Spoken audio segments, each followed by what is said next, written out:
हरिः ओम्। गुरु ब्रह्मा गुरुर्विष्णु गुरुर्देवो महेश्वरः गुरु साक्षात् परब्रह्मा तस्मै श्री गुरवे नमः। సద్గురు శ్రీ శ్రీ శ్రీ గీతాచార్య స్వాముల వారి బోధామృతం శిష్యుడు పొనుగుమాటి రాములు విరచితం శ్రీకృష్ణ తత్వము. ఓం శ్రీ విఘ్నేశ్వరాయ నమః.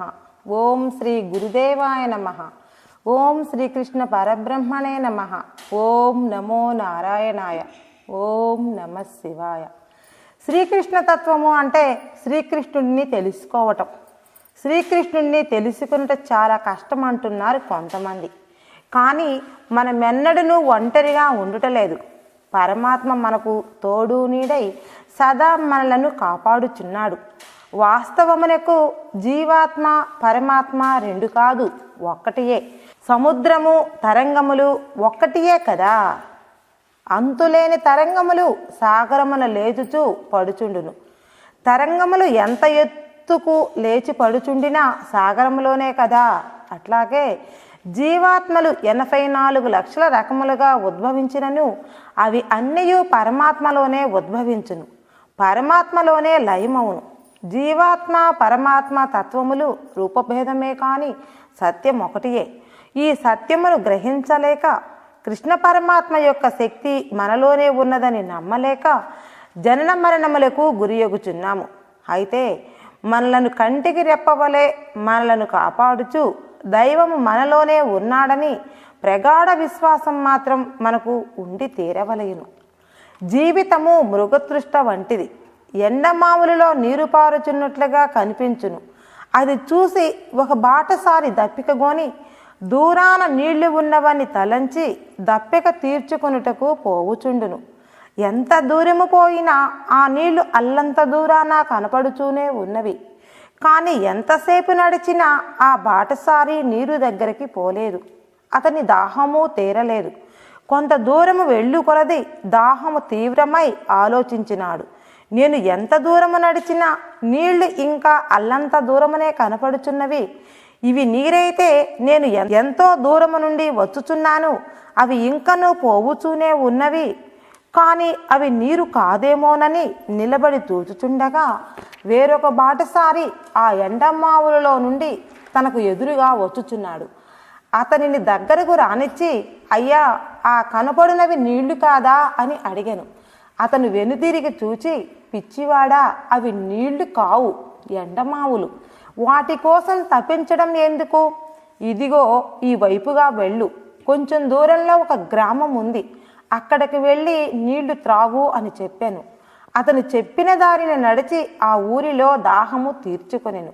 అట్లాగే మానవులు జీవితంలో ఎంతో ఆనందమున్నదని తలంచి జీవిత యాత్ర కొనసాగించును. గమ్యము లేని దీర్ఘయాత్రలో ఆనందం ఎక్కడ ఉన్నది తెలియక ఆనందం లేని జీవితమును గడుపుకొని నశించిపోవుచున్నారు. ఆ దీర్ఘయాత్రను నిలిపి మీలోనికి అనగా హృదయంలోనికి జనుడు అమృత భాండం అచ్చటనే కలదు. మీరెంత లోతున కేకగలరో అంతటి అమృతానందం మీలో ఒప్పొంగగలదు. ఆ అమృత భాండము నుండి స్రవించు ప్రేమ వెల్లువ వలె తేజోమయమై ఉప్పొంగును. అనగా జగజ్యోతి అయి ఎల్ల లోకములకు ప్రాణశక్తినిచ్చి లోకములను చైతన్యవంతము చేసి ఆడించుచు పోషించుచు లయింపజేయుచున్న ఆ పరంజ్యోతి స్వరూపమును ఎవడు కనులారా గాంచునో వాడి దోషములను ఎల్లరి దోషములను హరింపచేయును. కావున దీర్ఘయాత్ర ఒకంత నిలిపి విశ్రాంతి నందుచు ఆ మాటల అర్థమును గ్రహించి అనుష్ఠించు వారెందరున్నారు? అరణ్య రోదనము వలె ఇవన్నీ వ్యర్థములైపోవలసిందేనా అని అనుకున్నప్పుడు విషాదముచే నా హృదయము బరువెక్కుచుండును. కానీ ఆశ మానవుని సహజ లక్షణమైనది. అయినను ఏ ఒక్కరైనా తమలో గల అమృతత్వమును గుర్తించకపోవురనడి ఆత్మవిశ్వాసముతో ప్రతిదినము విసుగు విరామము లేక నేను చెప్పుచూనే ఉందును, మీరు వినుచూనే యుందురు. ఓ అమృత స్వరూపులారా, ఇకనైనా మేల్కొనుడు. మృగతృష్ట లాంటి నీటికై ప్రాకులాడవలదు. అమృతము మీయందే నిక్షిప్తమై ఉన్నది. సత్ చిత్ ఆనంద స్వరూపము, అదే ఆత్మస్వరూపము, అదే పరబ్రహ్మ స్వరూపము, అదే మీ నిజస్వరూపము అని మహాత్ములు ఎంతగానో చెప్పుచున్నారు. శ్రీ మహావిష్ణువు దశావతారములుగా అవతరించినారు. ఈ అవతారములలో రామ కృష్ణ అవతారములు మాత్రం లోక కళ్యాణములకు సంబంధించినవని చెప్పుదురు. మిగతా అవతారములు అన్నీ ఆ సందర్భాన్ని అనుసరించి అప్పటికప్పుడు అవతారములకు వచ్చి ఆ సమస్యను పరిష్కరించి అవతారమును చాలించినారు. అయితే శ్రీ మహావిష్ణువు రామావతారమునకు వచ్చినప్పుడు తన అనంత శక్తిని గోప్యముగా ఉంచుకొని నాటకమాడినాడు. ఆయన ఆడిన నాటకం మన మానవులకు శిరోధార్యం అయినది. ఎలా అనినా ఆయన మానవాకారం ధరించి మానవుడిగా సంచరిస్తూ తల్లిదండ్రుల మాట ఎలా పాటించాలి అన్నది ఆయన నడిచి చూపించినాడు. ఎలా అనినా రేపు తెల్లవారితే పట్టాభిషేకం. ఈ రాత్రే దశరథ మహారాజు, నాయనా రామచంద్ర, రేపు ఉదయమే నీవు నారబట్టలు ధరించి వనవాసములకు వెళ్ళి 14 సంవత్సరములు వనవాసము చేసి రావలేను అని ఆజ్ఞాపించినాడు. అంతట రాముడు మారు మాట్లాడక ఎవరికీ చెప్పవలసిన మాటలు వారికి చెప్పి తెల్లవారిన తరువాత వనవాసమునకు బయలుదేరినాడు.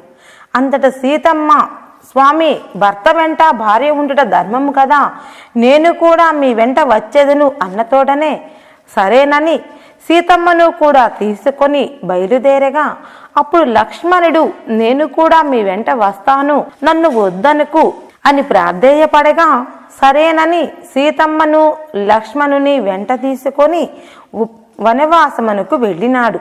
అడవులలో, కొండ గృహలలో, నదీ తీరముల యందు భగవంతుని కొరకు తపస్సు చేసుకుంటున్న మునీశ్వరులు రామచంద్రమూర్తిని, సీతామహాలక్ష్మిని దర్శించుకున్నారు. స్వామివారిని చూచినతోడనే మునీశ్వరులకు వారి తప ఫలితముగా శ్రీ మహావిష్ణువు, శ్రీ మహాలక్ష్మి ప్రత్యక్షమైనట్లుగా ఆనందభరితులైనారు. అప్పుడు మునీశ్వరుల సంఘమంతా ఆనంద సాగరమున ఓలలాడుచు, స్వామి, మీ దర్శన భాగ్యం కోసం ఎన్నో సంవత్సరముల నుండి తపించి తపస్సు చేసుకొనుచున్నాము. మా తపః ఫలితముగా మీ దర్శన భాగ్యము దొరికింది. కానీ మాదొక చిన్న కోరిక, దానిని తీర్చమని కోరినారు. స్వామివారు ఏమిటా కోరికని అడిగినారు. స్వామి, మీరు మీ దివ్య తేజోమయ రూపముతో కాకుండా మానవ ఆకారముగా దర్శనమిచ్చినారు. అందువలన మీ ఆలింగన భాగ్యము ప్రసాదించవలసినదిగా ప్రార్థించుచున్నాము. అంతటా శ్రీరాముల వారు, నాయనలారా, మీరు కోరినది ఉచితమే, కానీ ఈ అవతారములో నేను ఒకే మాట, ఒకే బాణం, ఒకే భార్యగా ధర్మానికి బద్ధుడనై ఉన్నాను. కావున ఈ అవతారంలో కాదు, ముందు రాబోవు ద్వాపర యుగంలో శ్రీకృష్ణుడిగా కృష్ణావతారమునకు వచ్చేదను. అప్పుడు మీరంతా గోపికలై పుడతారు. అప్పుడు మీ కోరిక తీర్చేదను అని అభయమిచ్చినాడు. అయితే శ్రీమన్నారాయణమూర్తి రామావతారమునకు వచ్చినప్పుడు తన అనంత శక్తిని తనలోనే దాచుకొని ఎవరికీ తెలపకుండా నాటకమాడినాడు. అయితే ఈ మునీశ్వరులు తపశ్శక్తి సంపన్నులు కాబట్టి వీరి దగ్గర తన అనంత శక్తిని దాచుకొనుటకు వీలు లేకపోయినది. కావుననే ముందు ద్వాపర యుగములో కృష్ణావతారమునకు వచ్చేదను, అప్పుడు మీ కోరికను తీర్చేదను అని చెప్పినాడు. అయితే శబరి, అహల్య, గౌతమముని, విశ్వామిత్రుడు, వశిష్ఠ మహముని వీరే శ్రీరామావతారము శ్రీ మహావిష్ణువని గ్రహించినారు. తదితర మానవులంతా భగవంతుడని గ్రహించలేదు. ఎందువలననగా రాముడు సామాన్యమైన మానవుడిగా, ధర్మాత్ముడిగా, మహాశక్తివంతమైన రాజుగా గుర్తించినారు, కానీ భగవంతుడని గ్రహించలేదు. ఎందువలననగా రాముడు సామాన్యమైన మానవుడిగానే అవతార కార్యక్రమం జరిపినాడు. అందువలన రాముడు భగవంతుడని ఎవరూ గుర్తించలేకపోయినారు. అయితే సీతమ్మ వారిని రావణాసురుడు తీసుకువెళ్ళిన తరువాత అడవుల్లో వెతుకుతున్నప్పుడు హనుమంతుణ్ణి స్వామివారు హనుమ అని పిలిచిన తోడనే హనుమంతుడు హర్షపూరితుడై ఈయనే దేవాది దేవుడు ఆత్మారాముడు జగదేక రాముడు అని తెలుసుకొని స్వామివారి సేవకు అంకితమై హనుమంతుడు స్వామి భక్తుడైనాడు. తరువాత సుగ్రీవుని చేరదీసి వాలిని సంహరించి సీతమ్మ జాడను తెలుసుకొని లంకకు సముద్రము మీద వారధి కట్టి రావణాసురుని వధించి సీతమ్మను అగ్ని పరీక్ష చేసి దగ్గరకు తీసుకొని అయోధ్య చేరి పట్టాభిషిక్తుడై రాజ్యమేలుచుండగా ఒక చాకలి వాని మాట విని గర్భవతిగా ఉన్న సీతమ్మను అడవికి పంపగా అక్కడ వాల్మీకి మహర్షి సీతమ్మను కాపాడి సీతమ్మకు పుట్టిన లవకుశలను పెంచి రామాయణము నేర్పుచుండగా రాముడు అశ్వమేధ యాగము చేస్తూ గుర్రమును వదలగా లవకుశలిద్దరూ దాన్ని బంధించిరి. లక్ష్మణ భరత శత్రుఘ్నులు వచ్చి లవకుశల చేతిలో ఓడిపోయిరి. అంతటా రాములు వారు వచ్చి యుద్ధమునకు తలపడగా హనుమంతుడు సీతమ్మ వారిని చూచి విషయము చెప్పి సీతమ్మను తీసుకొచ్చి రామునికి చూపించెను. అంతటా నాయనలారా తండ్రి కొడుకులు యుద్ధము చేయటమా అనిన తోడనే యుద్ధము ఆపి అందరూ ఒకటైరి. తండ్రి కొడుకులు కలుసుకొని సంతోషించు సమయమున సీతమ్మకు విసుగు పుట్టి తల్లిని ప్రార్థించగా భూదేవి వచ్చి సీతమ్మ వారిని పుట్టింటికి తీసుకెళ్ళెను. ఆ తరువాత రాముడు కొంతకాలము రాజ్యమేలి అవతారము చాలించి శ్రీమన్నారాయణుడిగా వైకుంఠము చేరెను. తదుపరి ద్వాపర యుగంలో శ్రీమన్నారాయణమూర్తి శ్రీకృష్ణుడిగా అవతరించి తన దివ్యశక్తిని దాచకుండా నాటకమాడినాడు. అయితే మనమిప్పుడు విచారించవలయను. ఎట్లనగా ఎవని నుండి ఈ విశ్వమంతయు జనించుచున్నదో అది బ్రహ్మమని వేదాంత సూత్రములు ధృవపరుచుచున్నవి. అందువలన కృష్ణుడే జగత్కారణమని నిజముగా నమ్మి పూజించి సేవించినచో మన కథ అంతయు క్షణములో ముగిసినట్లే. కానీ దీనిని నమ్మక దేవుడు ఎట్లుండునో చూడగోరుచున్నాను అనువాడు దశలవారీగా మొదట సాకార దైవమును తెలుసుకొని తదుపరి పరంజ్యోతిని తెలుసుకొని తరువాత తనలో ఉన్న ఆత్మను తెలుసుకొని ఆహా దేవుడు నా హృదయంలోనే ఉన్నాడని తెలుసుకొని ఆత్మైక్య సిద్ధిని పొంది ముక్తిని పొందగోరుచున్నాడు. కానీ నేను ఆదిదేవుడును మూల పురుషుడను గోపాలుడను గోవిందుడును సర్వకామితమలిచ్చువాడను లక్షల కొలది కల్పవృక్షముల మధ్యనున్న చింతామణి సమూహములతో నిర్మింపబడిన గృహములయందుండువాడను లక్ష్మీదేవి గోపికల చేత శ్రద్ధాభక్తులతో సేవింపబడువాడను అగు గోవిందుని పూజింతును. ఇది నా ప్రథమ కర్తవ్యము అని భావించవలేను. బుద్ధి కలిగిన వాడు సుఖమును అనుభవింపదలచినచో తెలివిగలవాడై ఉండవలేను. చూడుము, పశువులకు నిజముగా వికసించిన బుద్ధి లేదు కాబట్టి మానవుల వలె జీవితంలో ఆనందింపజాలవు. అయితే కొంతమంది మానవులు పశువుల వలె జీవితమును గడుపుచున్నారు.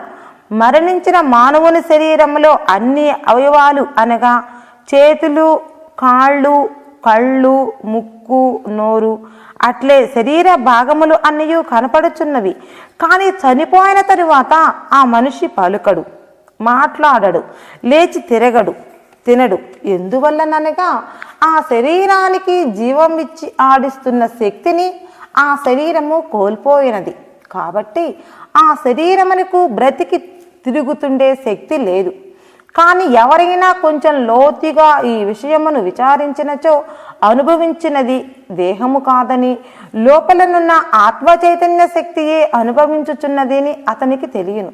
కానీ ఈ శరీరంలోని జ్ఞానేంద్రియముల ద్వారా ఆనందించుచున్నానని ఎవరైనా భావించినచో నిజమైన భోక్త ఆత్మ చైతన్యమే.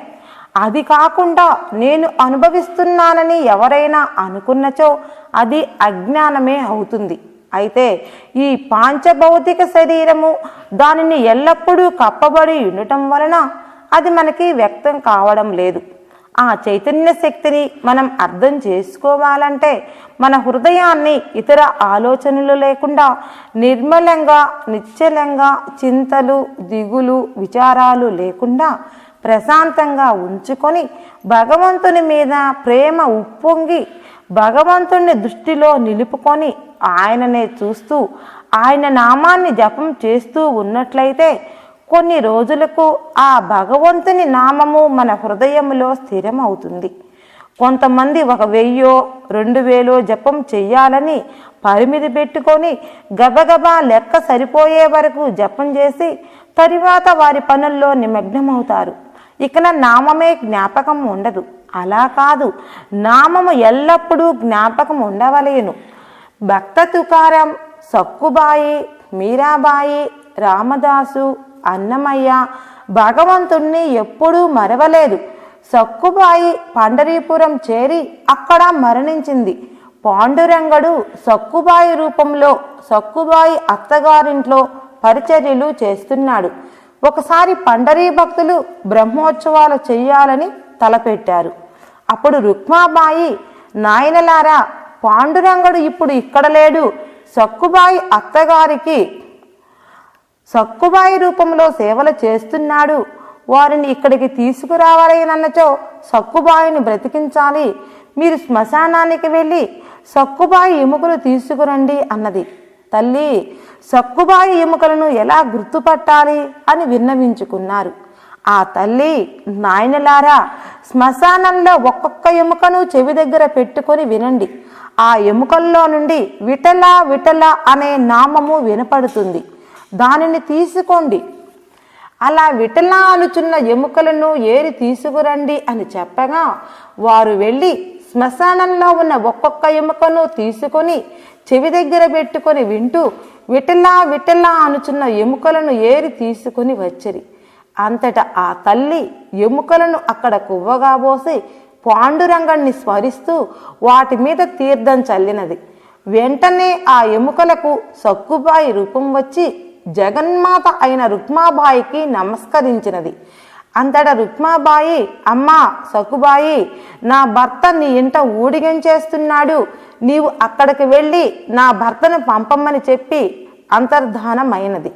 సక్కుబాయి ఆశ్చర్యం నొంది, ఓ భగవంతుడా, నా గుండా నీకింత కష్టం వచ్చిందా అని బోరున ఏడ్చుచూ పండరీ భక్తులతో కలిసి స్వగ్రామము చేరింది.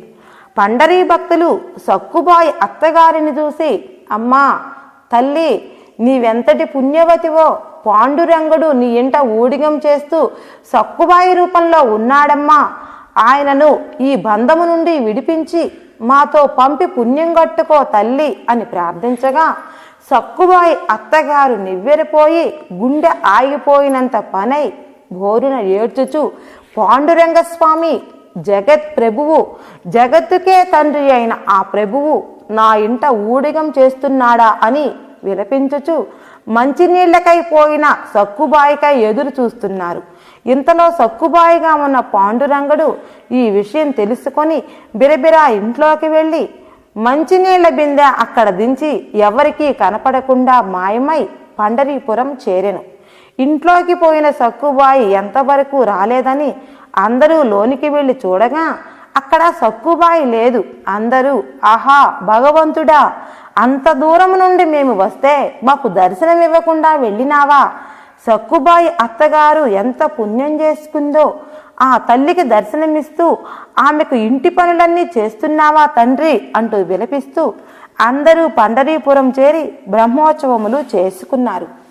అయితే సక్కుబాయి ఎముకలు కూడా పాండురంగ నామం చేస్తున్నాయంటే ఆ మహాతల్లి ఎలా నామం చేసిందో ఆలోచించండి. అలా భగవన్నామము చేసి అందరం తరించాలి.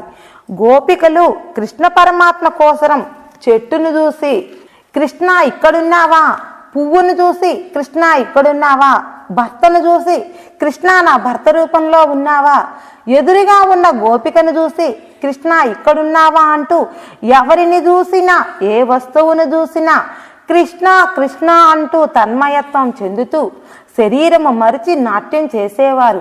ఇలా భగవన్నామం ఏమరపాటు లేకుండా మరవకుండా చేస్తూ భగవంతుణ్ణి వశం చేసుకున్నారు, అనగా తనవాడిగా చేసుకున్నారు. కావుననే భగవంతుడు వారికి వసుడై 16,000 మంది గోపికలకు 16,000 మంది కృష్ణులుగా కావాలని సంకల్పం చేసుకొని 16,000 మంది కృష్ణులుగా అవతరించి ఒక్కొక్క గోపిక దగ్గరగా ఒక కృష్ణుడిగా ఉండిపోయినారు. 16,000 గోపికలకు సంతానమిచ్చినారు. అయితే అసలు కృష్ణ స్వరూపం కట్టు కదలలేదు. మిగతా 16,000 మంది కృష్ణులు ఆయన సంకల్పంతో ఆయనే 16,000 మందిగా అవతరించాడు. అసలు స్వరూపం అలాగే ఉన్నది. అందువలననే నేను అష్కలిత బ్రహ్మచారినని ప్రతిజ్ఞ చేసినాడు. భగవంతుని ఈ తత్వాన్ని తెలుసుకున్నవారు కృష్ణతత్వాన్ని తెలుసుకున్నవాడవుతున్నాడు. ఒకసారి గోపికలందరూ ఒక ప్రదేశంలో గుమిగూడి మాట్లాడుకొనుచు పిల్లన గ్రోవి వ్యవహారం వచ్చి పిల్లన గ్రోవిని అడుగుచున్నారు. ఏమే, నీ దగ్గర ఏముందని? మా కృష్ణయ్య ఎంతో ఆసక్తిగా నిన్ను ఎప్పుడూ చేతిలో పట్టుకొని కానీ మొలలో పెట్టుకొని కానీ లేదా పెదవుల దగ్గర పెట్టుకొని ఎప్పుడూ ఊదుతూ ఉంటాడు. అయినా నీవు ఎంత పుణ్యం చేసుకున్నావో, స్వామివారి పెదవులు తాగితేనే చాలు ఎంతో ఆనందంగా లోకులు తన్మయత్వం చెందేలాగునా మ్రోగుతావు. కానీ నీలో ఏముంది? లోన చూస్తే అంతా తొర్ర, పైన చూస్తే 7-8 కాంచిన రంధ్రాలు, గెనుపులు, నల్లని మచ్చలు ఉంటాయి. నీలో ఏమీ అందముందని మా కృష్ణయ్య అంతగా నిన్ను ప్రేమించాడు? నీవా ఎదురు బొంగువు, అన్నీ పిలకలే. ఎందుకు నిన్ను ప్రేమించాడు చెప్పవే ఎదురు బొంగా అని అడిగినారు.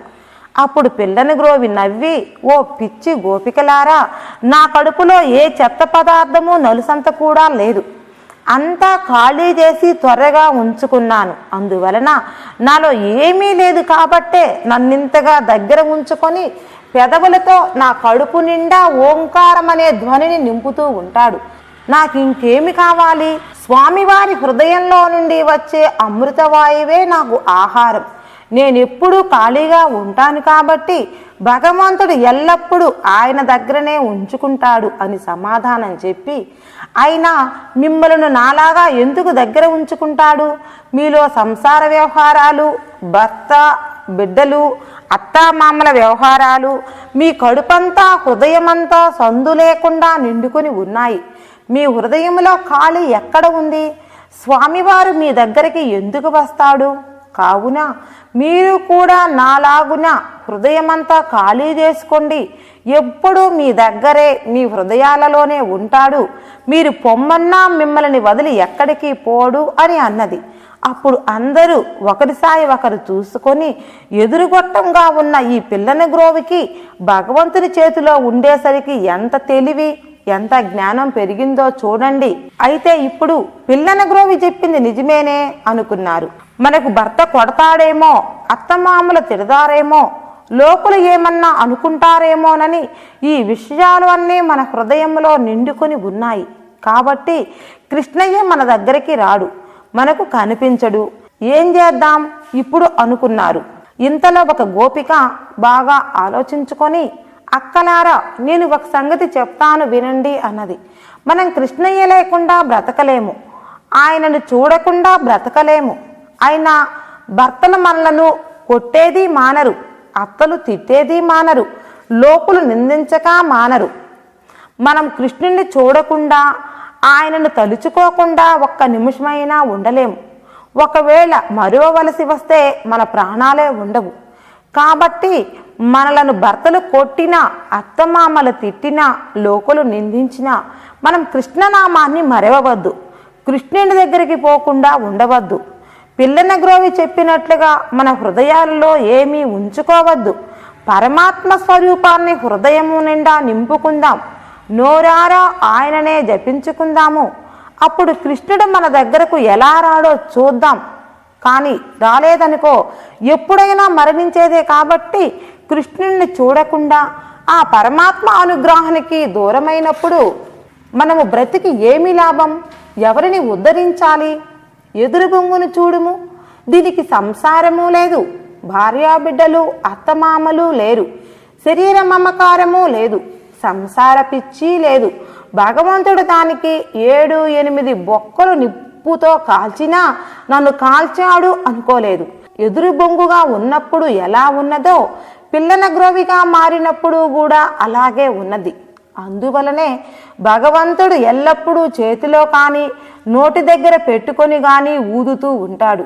ఆహా, దాని పుణ్యమే పుణ్యము, మనము దానిలో 100వ వంతుకు కూడా చాలము గదా అని అందరూ కలిసి మాట్లాడుకొని సర్వసంగ త్యాగులై భర్తలతో అత్తమామలతో సంసార నాటకం ఆడుతూనే సర్వం కృష్ణార్పణమని భగవంతుని రూపము హృదయముల నిండా నింపుకొని కృష్ణనామమును నిద్రలో కూడా మరువకుండా జపించుచున్న కారణంగా కృష్ణ భగవానుడు వీరిని పరీక్షించుట కొరకు గోపికల భక్తి ఎలాంటిదో అందరికీ తెలియగలందులకై కృష్ణుడు ఒక చిన్న నాటకం ఆడినాడు.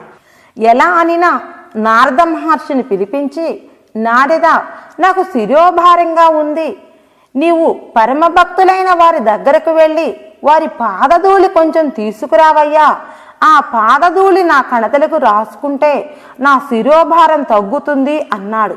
అంతటా నారద మహర్షి పరమభక్తులు ఎక్కడ ఉన్నారో వారి దగ్గరికి పోయి, స్వామివారికి తలనొప్పిగా ఉందట, భక్తుల పాదధూళి తీసుకురమ్మని నన్ను పంపించినాడు, మీరు స్వామివారి భక్తులు కదా, కొంచెం మీ పాదధూళి ఇవ్వండి అని అడుగగా అది వారు విని, కృష్ణ కృష్ణ, ఎంత పాపం, ఎంత ఘోరం, ఆ మాట చెవులతో వినకూడదు, భగవంతుడు మా పాదధూళిని కణతలకు రాసుకోవటమా, పోవయ్యా, స్వామివారి పంపించినారనుకో, నీవు ఎలా వచ్చి మమ్మల్ని అడుగుచున్నావు, ఏదో కొద్దో గొప్ప భగవంతుని తలుచుకుంటూ బ్రతుకుతున్నాము, అది కూడా లేకుండా చేసి పాపం మంటగట్టాలని వచ్చావా, పోవయ్యా అని తరుముకున్నారు. ఇలా ఎక్కడ కృష్ణ భక్తులున్నారో అక్కడికల్లా పోయి వారి పాదధూళి అడగటం, ఆ పాపం మేము అంటగట్టుకోము అని తరమటము జరిగింది. ఇలా తిరిగి తిరిగి కృష్ణుడి వద్దకు వచ్చి, స్వామి, ఎవరు పాదధూళి ఇవ్వలేదు, నీ పేరు చెప్పి పాదధూళి ఇవ్వమంటే నీకు బుద్ధి లేదా, మా పాదధూళిని స్వామివారి శిరస్సుకు రాసి మాకు పాపాన్ని అంటగట్ట వచ్చావా, పోవయ్యా అని ఎవరు ఇవ్వలేదు స్వామి, ఇంకనూ నన్ను తిట్టిపోస్తున్నారు అని చెప్పినాడు. ఇది స్వామివారు విని, అబ్బా, నాకు తలనొప్పి ఎక్కువగా ఉంది నారదా అని కొంచెం సేపు ఆగి, అయితే నారద, గోపికలను అడిగినావా అన్నాడు. నారదుడు ఆశ్చర్యపోయి, స్వామి, గోపికలను అడిగేదా అన్నాడు. అవును నారద, నీ అడిగిన వారిలో గోపికలు లేరు కదా, అయినా వారిని కూడా అడిగి చూడు, వారేమైనా కొంచెం ఇస్తే తలకు రాసుకున్నచో కొంచెం భారం తగ్గుతుందేమో, నీవు త్వరగా వారి దగ్గరకు వెళ్ళిరా నారద అన్నాడు బాధతో. కానీ నారదునికి గోపికల భక్తులు అంటే నమ్మకం లేదు. అయినా స్వామివారి బాధను చూసి తట్టుకోలేక స్వామివారు వెళ్ళమన్నాడు కాబట్టి వారి దగ్గరికి వెళ్ళినాడు. అప్పుడు గోపికలంతా కృష్ణ కృష్ణ అంటూ ఒకరినొకరు కౌగులించుకుంటూ, ఓ చెట్లలారా, ఓ పొదల్లారా, మా కృష్ణుడు మీ చాటున ఉన్నాడా, కోతి ఓ కొమ్మ మీద నుండి మరొక కొమ్మ మీదకి దుముకున్నప్పుడు ఆ కొమ్మ కదిలాడును. అప్పుడు గోపిక, కృష్ణ, చెట్టు కొమ్మ మీద ఉన్నావా అంటూ చెట్టు కొమ్మ సాయి చూచును. ఇలా ప్రతి గోపిక చెట్లను పొదలను మీ చాటున కృష్ణుడు ఉన్నాడా అని అడుగుచూ విరహ వేదనతో కృష్ణుణ్ణి చూడాలని తప్పించిపోవుచున్నారు. నారదుడు వారిని చూస్తూ, ఇదేమి విద్య, వీరు చెట్లను గుట్లను పొదలను పక్షులను మా కృష్ణుడు ఉన్నాడా అని అడుగుచున్నారు, వీరికి పిచ్చా చపలమా అనుకుంటూ నారదుడు వచ్చిన సంగతి మరిచిపోయి చూస్తున్నాడు. వారు నారదుణ్ణి గమనించకుండా కృష్ణుణ్ణి చూడాలని తప్పించిపోవుచున్నారు. కొంచెం సేపటికి నారదునికి వచ్చిన సంగతి జ్ఞాపకం వచ్చి తటుక్కున మేల్కొని, అయ్యో, నేను వచ్చిన సంగతి మరిచిపోయానే అని తీరా వారి దగ్గరకు పోయి, గోపికలారా, అమ్మలారా, నేను వచ్చిన సంగతి చెబుతాను వినండి అనగా గోపికలంతా ఒకసారి నారద మహర్షిని చూసి సంతోషంగా దగ్గరకు వచ్చి, స్వామి, నీకు నమస్కారములు చేస్తున్నాము, నీవు ఎక్కడి నుండి వస్తున్నావు, ద్వారకలో మా కృష్ణుడు సుఖముగా ఉన్నాడా, ఇంకెక్కడైనా ఉన్నాడా, క్షేమంగా ఉన్నాడా, బాగున్నాడా, మమ్మల్ని ఎప్పుడైనా తలుచుకుంటాడా, అసలు మేము జ్ఞాపకం ఉన్నామా, చెప్పు స్వామి అంటూ అందరూ గుమిగూడి అడుగుచున్నారు. గోపికల కృష్ణ భక్తి చూసి నారద మహర్షికి నోట మాట రాలేదు. కొంచెం సేపు నిదానించి, తల్లులారా, కృష్ణుని భక్తులంటే మీరేనంటూ వారికి నమస్కరించి, అమ్మలారా, కృష్ణుడు మీ దగ్గరకు ఒక పని మీద నన్ను పంపించినాడు. అందువలన మిమ్మల్ని వెతుకుకుంటూ ఇక్కడికి వచ్చినాను. ఆ పని ఏమిటంటే, స్వామివారికి తలనొప్పిగా ఉందట. మీ దగ్గరికి పోయి గోపికల పాదధూళి కొంచెం తీసుకురమ్మన్నాడు. అది స్వామి కణతలకు పూసుకుంటే తలభారం తగ్గుతుందట. అందుకని వచ్చానమ్మా. మీరు మీ పాదధూళిని ఇస్తే తీసుకెళ్ళి స్వామివారికి ఇస్తాను అన్నాడు. అంతట వారు జంకు గొంకు లేకుండా, అలాగైతే వెంటనే ఇస్తాము నారద మునీంద్ర, త్వరగా తీసుకువెళ్ళి స్వామివారికి ఇవ్వమని ఎక్కడి వాళ్ళు అక్కడ కూర్చొని అరికాలలో ఉన్న మట్టిని విదలగొట్టి తలా కొంచెం నారదుల వారికి కండువా చెంగులో పోసి, త్వరగా పో స్వామి, మా స్వామికి ఎట్లా ఉందో అంటూ తొందర చేసినారు. నారద మహర్షికి ఆశ్చర్యమైనది. ఆహా, గోపికల భక్తి అమోఘం. నేను వీరు గొల్ల స్త్రీలు కదా అనుకున్నాను. కృష్ణ భక్తుల్లో పరమ భక్తులు అనేక మంది ఉన్నారు. వారే పాదధూళి ఇవ్వలేదు, కానీ గోపికలు ఇచ్చారు. వీరు ఎలా ఇచ్చినట్లు? తెలియక అజ్ఞానంతో ఇచ్చినట్లు కాదు. వీరి భక్తి సామాన్యమైన భక్తి కాదు. వీరి హృదయాలలోనే శ్రీకృష్ణ పరమాత్మ త్రిష్ట వేసుకొని ఉన్నాడు. కృష్ణ పరమాత్మకు వీరికి తేడా లేదు. ఆయనే వీరు, వీరే ఆయనగా ఉన్నారు. గోపికలు సామాన్యులు కాదు. అందువలన మనం నిద్రలేచి గోపికలను స్మరించినంత మాత్రమున మన పాపములన్నీ పటాపంచలైపోతాయి. అమ్మా, తల్లులారా, గోపికల్లారా, మీరు గోపికలు కాదమ్మా, గోవిందుని ప్రతిరూపాలమ్మా అని వారి భక్తికి తన్మయుడై నారద మహర్షికి సిగ్గుపోయి చేతులు జోడించి వారికి నమస్కరించి వారి దగ్గర సెలవు తీసుకొని స్వామివారి దగ్గరకు వచ్చి నోట మాట రాక తనలో ఇలా అనుకుంటున్నాడు. తండ్రి, మహానుభావ, మహాపురుష, పురుషోత్తమ, దేవాది దేవ, ఆదిదేవ, నీకు నిజంగా తలనొప్పి వచ్చిందా తండ్రి? లేదు, నీకు తలనొప్పి రాదు. నేను పరమ భక్తుణ్ణి అన్న అహం నాలో కొంత ఉంది. అందుకనే భగవంతుడి నా అహం పోగొట్టుటకు ఈ నాటకం ఆడి ఉండవచ్చు. లేకుంటే శ్రీకృష్ణ పరమాత్మకు తలనొప్పి రావటం ఏమిటి? ఒకవేళ వచ్చిందనుకో, దానికి తగిన మందు తీసుకొని బాధని నివారించుకొందురు. ఇది నా కోసం ఆడిన నాటకమా తండ్రి? ఇంతవరదాకా దేవలోకములో నేనే పరమ భక్తుణ్ణి అనుకుంటూ తిరిగినాను స్వామి. ఇప్పుడు నాకు గర్వమణిగింది స్వామి, జ్ఞానోదయమైనది తండ్రి అనుకుంటూ గోపికల భక్తిని మరియు భగవంతునికి వారి మీద ఉన్న ప్రేమను తలుచుకుంటూ ఆనందభరితుడై తన్మయత్వంతో నిలబడిపోయినాడు. స్వామివారు చూచి, రా నారద, అక్కడే నిలబడిపోయినావేమి అన్నారు. వెంటనే నారదుల వారు మేల్కొని స్వామివారు దగ్గరికి వచ్చి పాదధూళి మూట ముందుంచారు. అంతటా పరమాత్మ రుక్మిణమ్మను పిలిచి నారదుడు తెచ్చిన పాదధూళిని రంగరించి నా కణతలకు పూయమనగా రుక్మిణమ్మ వారు అలాగే రంగరించి స్వామివారి కణతకు పూసినది. తదుపరి కొంచెం సేపటికి స్వామివారు, నారద, నాకు తలనొప్పి తగ్గిందన్నారు. నారదుల వారు 8 మంది భార్యలు ఒకరినొకరు చూసుకొని ఈ వింత ఏమిటి అని ఆశ్చర్యచకితులైనారు. నారద, గోపికలు సుఖముగా ఉన్నారా? నన్నేమైనా అడిగినారా? వారి పాదధూళితో నా తలనొప్పి పూర్తిగా తగ్గిపోయింది. వారికి ఎంతో రుణపడి ఉన్నాను నేను, చెప్పుము నారద అని ఎంతో ప్రేమతో అడిగినాడు. స్వామివారికి వారి మీద ఉన్న వాత్సల్య ప్రేమకు నారదునికి నోట మాట రాలేదు. కొంచెం సేపు ఆగి, స్వామి, నేనేమని చెప్పేదను? వారి ప్రేమే మీ ప్రేమ, మీ ప్రేమే వారి ప్రేమ. వారు మీరు ఒకటిగానే కనపడుతున్నారు తండ్రి. వారి ప్రతి రక్తపు బొట్టులో మీ నామమే కనిపిస్తుంది తండ్రి. నేను మీ దగ్గర నుండి వచ్చాను అని చెప్పగానే మా కృష్ణయ్య ఎలా ఉన్నాడు? సుఖంగా ఉన్నాడా? సంతోషంగా ఉన్నాడా? వేళకు అన్నం తింటున్నాడా? మమ్మల్ని ఎప్పుడైనా తలుచుకుంటాడా? అసలు మేము జ్ఞాపకం ఉన్నామా చెప్పు నారద మునీంద్ర. ఇప్పుడు ఎక్కడ ఉన్నాడో చెప్పు మునీశ్వర అని నన్ను ఊపిరాడకుండా చేశారు. మా మనస్సులు ఎప్పుడో కృష్ణ పరమాత్మ వశమైపోయినవి, మమ్మలను మర్చిపోయి మా దగ్గరకు రానట్లయితే గోపికలు ప్రాణంతో ఉండరని కృష్ణ పరమాత్మకు చెప్పు అని విలపించుచున్నారు తండ్రి. స్వామి, గోపికల భక్తి నేనేమని చెప్పేది, అది మీకే తెలియవలేను తండ్రి అని పాదముల మీద వ్రాలినాడు. కృష్ణ భక్తి ఇలాంటిది. కృష్ణ భక్తి, కృష్ణుని ప్రేమ అపారం.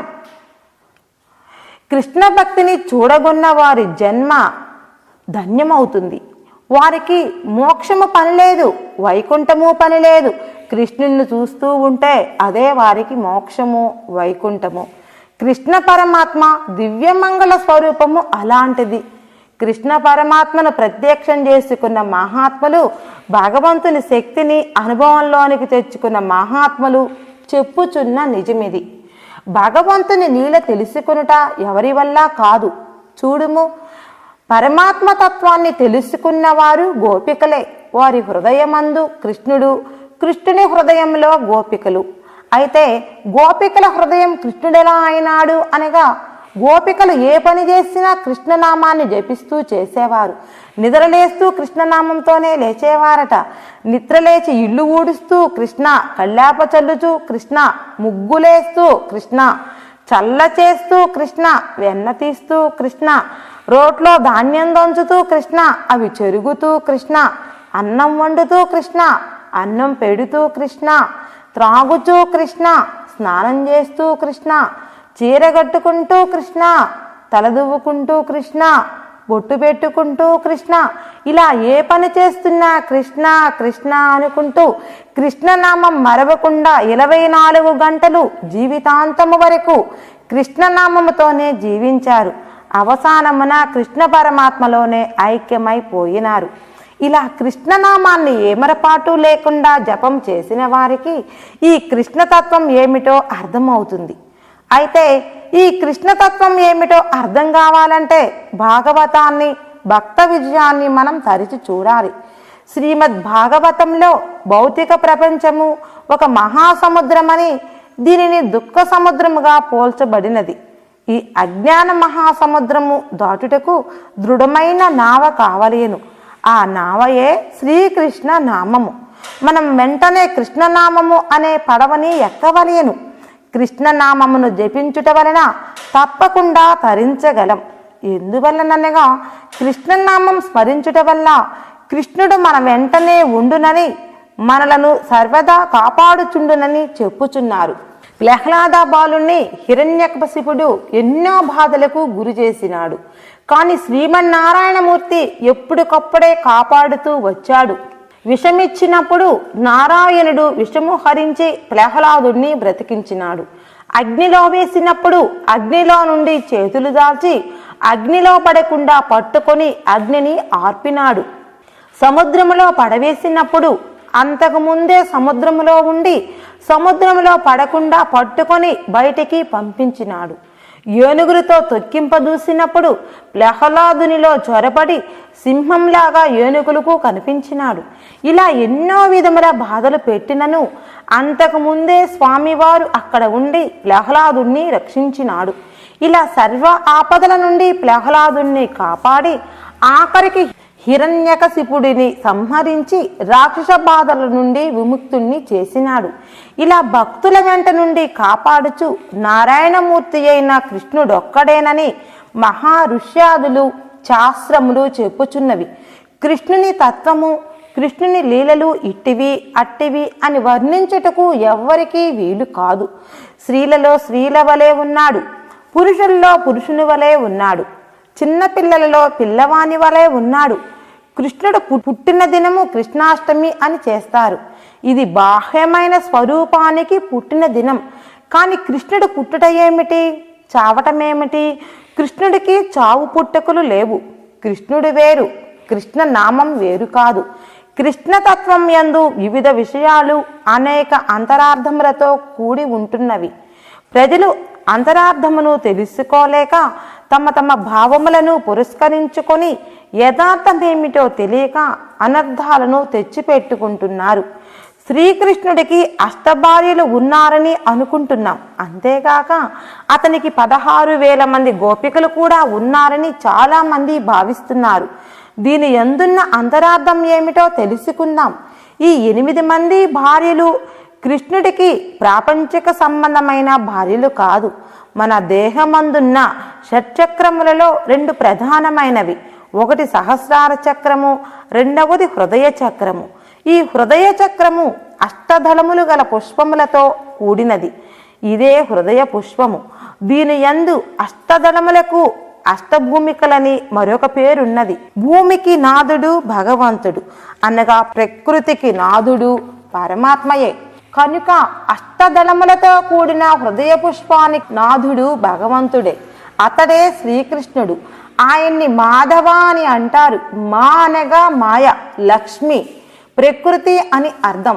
ధవ అనగా నాథుడు, కనుక మాధవ అనగా హృదయానికి నాథుడు, అంటే ప్రకృతికి నాథుడు అని అర్థం. అందువలన హృదయ చక్రం అనున్నది అష్టదళములు గల పుష్పములతో కూడినది. ఆ అష్టదళములతో హృదయంలో నిరాకారంగా ఉండలేక భగవంతుడి దివ్య సుందర రూపమును తనివితీరా దర్శించుటకై 8 పుష్పములు ప్రకృతి మాతలుగా 8 మంది స్త్రీల రూపములు అవతరించి స్త్రీల రూపమున అవతరించి భగవంతుడికి భార్యలైనారు. అయినా వీరివి ప్రకృతి స్వరూపమైన స్త్రీ రూపములు కావు. హృదయ పద్మంలో నుండి అవతరించిన దివ్య శక్తి స్వరూపములు. సామాన్య మానవులు శ్రీకృష్ణుడికి 8 మంది భార్యలున్నారని అనుటలో గల అంతరార్థం ఇదియే. ఇంకను 16,000 మంది గోపికలున్నారన్న అంతరార్థము తెలుసుకుందాం. మన దేహంలోనున్న మరొక ప్రధానమైన చక్రము సహస్రారములో ఉంది. ఇది 1000 దళములతో కూడినది. ఒక్కొక్క దళమునకు భగవంతుడు షోడశ కళా పరిపూర్ణుడై, అనగా 16 కళలతో పరిపూర్ణుడై ప్రకాశిస్తుంటాడు. కనుక 1000 దళములకు మొత్తము 16,000 కళలున్నవి. ఈ 16,000 కళలతోనున్న కళలు భగవంతుడి దివ్య సుందర రూపమును తనివితీరా కనులారా చూసి ఆనందమును హృదయమారా ఆరగించాలన్న సంకల్పముతో 16,000 కళలు 16,000 మంది గోపికలుగా అవతరించారు. అందువలననే వారు పరమాత్మని కనులారా తనివితీరా చూసి మనసారా సేవించి పరమాత్మలో ఐక్యమైనారు. ఈ రహస్యము తెలియక సామాన్య మానవులు కృష్ణుడికి 8 మంది భార్యలు 16,000 మంది గోపికలు ఉన్నారు అంటున్నారు. ఈయన నిజముగా దేవుడైతే ఇంతమంది భార్యలు కావలేనా అంటున్నారు. వీరు నిజముగా ప్రకృతి స్వరూపమైన స్త్రీలో లేక పరమాత్మ దివ్యశక్తి స్వరూపాలో వీరికి అర్థం కాక ఇంతమంది భార్యలు ఎందుకంటున్నారు. గోపికలనగా ఈ 16,000 కళ్ళ స్వరూపాలే. ఈ 16,000 కళలు మనలో పరిపూర్ణం కావాలంటే కృష్ణనామం మరవకుండా శరీర నఖశిఖ పర్యంతరము మారుమ్రోగునట్లుగా చేయాలి. అప్పుడే శరీరంలో ఉన్న దివ్యశక్తి ప్రబలమవుతుంది. అంతటా ఆత్మస్వరూపం ప్రత్యక్షమవుతుంది. తదుపరి ఆత్మ చైతన్య శక్తిలో లీనమై పరమాత్మ స్వరూపులమవుతున్నాం. అయితే రామావతారంలోనున్న మునీశ్వరులే కృష్ణావతారంలో గోపికలుగా పుట్టినారన్నారు. వారు వేరు, ఈ 16,000 మంది గోపికలు వేరునా అందురేమో కాదు. రామావతారంలో మునీశ్వరులుగా ఉన్నవారే అంతర్గతంగా ఆత్మస్వరూపంతో 16,000 కళలుగా ఉన్నారు. ఆ 16,000 కళలే కృష్ణావతారంలో 16,000 మంది గోపికలుగా జన్మించినారు. వారే వీరు, వీరే వారు. కావున కృష్ణునికి 16,000 మంది గోపికలు 8 మంది రాణులు అనేది పిచ్చి పిచ్చి భావాలకి చోటియ్యరాదు. కొంతమంది మానవులు ఆనాడు కృష్ణుడికే 16,000 మంది ఉన్నప్పుడు నాకు 16 మందైనా ఎందుకు ఉండకూడదు అనేది భావము నేటి మానవులలో ప్రారంభమైనది. కనుక భాగవతమందున్న ఇటువంటి పవిత్రమైన సూక్ష్మార్థములను గుర్తించటానికి ప్రయత్నించాలి. బలరాముడు ఒకసారి బజారు నుండి ఇంటికి వచ్చి అమ్మా, తమ్ముడు బజారులో మట్టి తింటున్నాడని చెప్పాడు. అంతటా యశోద కృష్ణుణ్ణి పిలిచి చెవి పట్టుకొని మందలించగా కృష్ణుడు అమ్మా, మన్ను తినడానికి నేనేమైనా చిన్నపిల్లవాడినా లేక వెర్రివాడినా అన్నాడు. అనగా నేను చిన్నపిల్లవాడిని కాదు సుమా, సాక్షాత్ భగవంతుణ్ణే అని చెప్పకనే చెప్పినాడు. భగవంతుని మాటలు చాలా విచిత్రంగా ఉంటాయి. కానీ యశోదమ్మ ఊరకుండలేదు. అన్నయ్య చెప్పినాడు నీవు మన్ను తిన్నావని, ఏది నీ నోరు చూపించమనగా కృష్ణుడు ఓహో నోరు చూపాలా, చూపుతాను అని నోరు తెరిచి చూపక ఆ చిన్ని నోటిలో బ్రహ్మాండములు అన్నీ కనపడుచున్నవి. యశోదమ్మ తన్మయత్వంతో శరీరము మరచి బ్రహ్మాండములన్నీ చూచుచూ అలాగనే ఉండిపోయింది. కొంతసేపు ఆగి కృష్ణుడు నోరు మూసుకొని అమ్మ నోటిలో మన్ను ఉన్నదా, నేను మన్ను తిన్నానా అమ్మా అని అడుగగా యశోదమ్మ చూచిన దృశ్యమంతా అంతరించిపోయినది. కళ్ళు తెరిచి ఇదేమి చిత్రము, ఇప్పుడు బ్రహ్మాండములన్నీ చూచినాను, ఇది కలయా నిజమా అని ఆశ్చర్యంతో కృష్ణ తండ్రి నీవు నాకు విశ్వరూపము చూపినావా తండ్రి అని కౌగిలించుకున్నది. ఇంతలో కృష్ణ మాయ ఆవరించింది. తదుపరి అంతా మర్చిపోయి ముద్దోడి చంకన పెట్టుకున్నది. కృష్ణుని ఎత్తుకొని మన్ను తిన్నకూడదు నాయనా అని బుద్ధి మాటలు చెప్పినది. ప్రవృత్తితో జీవితం గడిపేవారికి ఇది అర్థం కాదు. కొందరు తమ ప్రాకృత బుద్ధిని పురస్కరించుకొని కృష్ణుని వ్రేపల్లయందు గోపికలతో అసభ్యంగా ప్రవర్తించాడని విమర్శిస్తూ వచ్చారు. ఇది చాలా పొరపాటు. అప్పటికి కృష్ణుడు 5 సంవత్సరముల బాలుడు. అసభ్యంగా సంఘ మర్యాదలకు విరుద్ధంగా ప్రవర్తించాడు అనడంలో అర్థం లేదు. యద్భావం తద్భవతి. పవిత్రమైన దివ్యత్వాన్ని అర్థం చేసుకోలేక కొంతమంది తన భావాలను భగవంతుడిపై ఆరోపించి తద్వారా భగవంతుడికి దూరమైపోతున్నారు. ఇది అంతయు యుగముల యందు ఉన్న పెద్ద రోగమే. ఒకనాడు గోపికలు వచ్చి యశోదకు ఫిర్యాదు చేశారు. అర్ధరాత్రి వచ్చి నిద్రపోవు స్త్రీల జడలు ఒకరి జడ మరొకరి జడకు ముడివేసి పోయినాడమ్మా అన్నారు.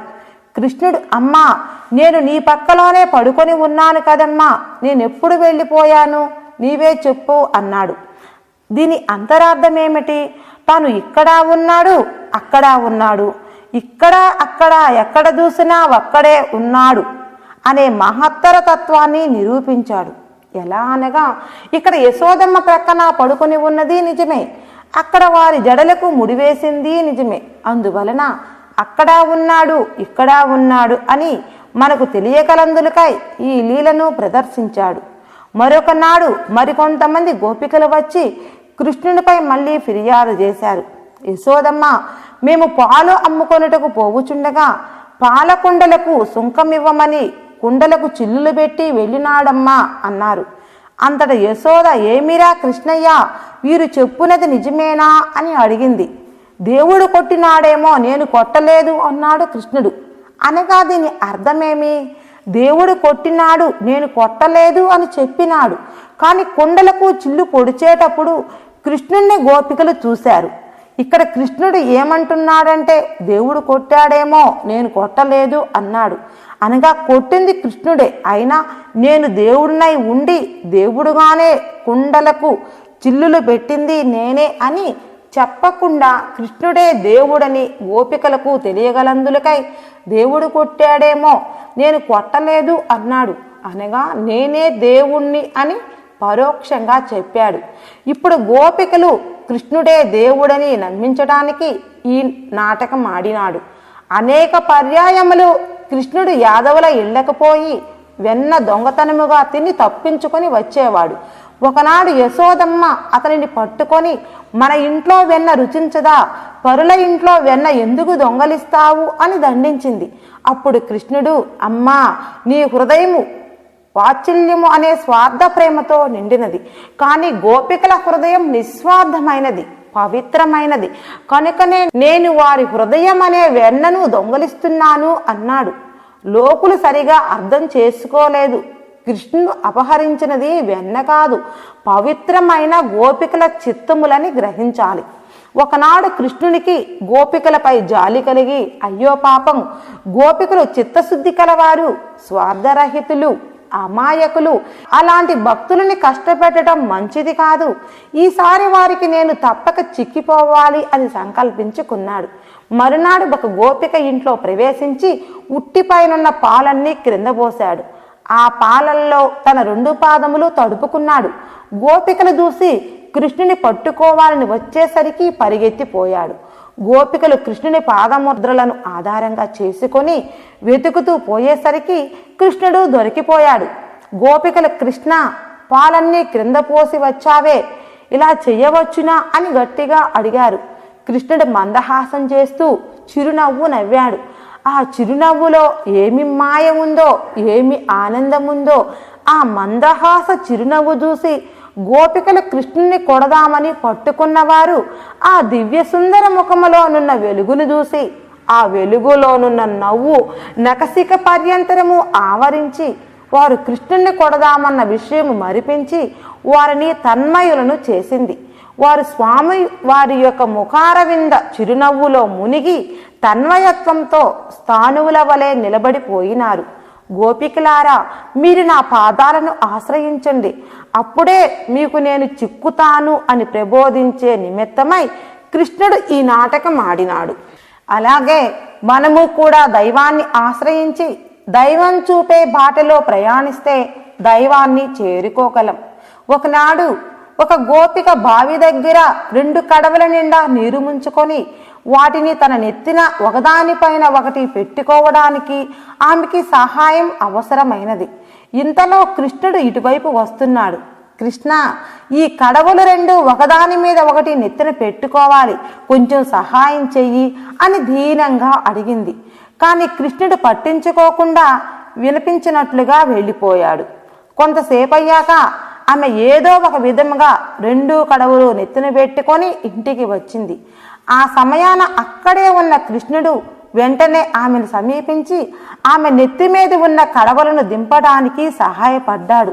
అప్పుడు ఆ గోపిక, కృష్ణ, బావి దగ్గర కడవను నా నెత్తిపై పెట్టమని అడిగినప్పుడు మాట్లాడకుండా వెళ్ళిపోయావు, మరి ఇప్పుడేమో అడగకుండానే నెత్తి మీద కుండలను దింపి సహాయం చేస్తున్నావు, ఏమి కారణం అని అడిగింది. దానికి కృష్ణుడు, అమ్మా, నేను బరువును దింపేవాడినే కానీ బరువును పైన పెట్టేవాడిని కాను అని చక్కని సమాధానం చెప్పాడు. అనగా భగవంతుడు మన బరువును బాధ్యతలను తగ్గించేవాడు కానీ పెంచేవాడు కాదు. ఈ అంతరార్థాన్ని మనం గుర్తించాలి. రాధ ప్రతిదినము నీళ్లు తీసుకుని రావటానికి యమునా నదికి వెళ్ళేది. ఒకనాడు కొంతమంది ఆమె భక్తిని పరీక్షించడానికి ఆమెకొక చిల్లుల కడవనిచ్చి నీళ్లు తెమ్మన్నారు. ఆ కడవ చిల్లులదని ఆమె గమనించలేదు. రాధ కృష్ణనామాన్ని ఉచ్చరిస్తూ కడవను యమునా నదిలో ముంచింది.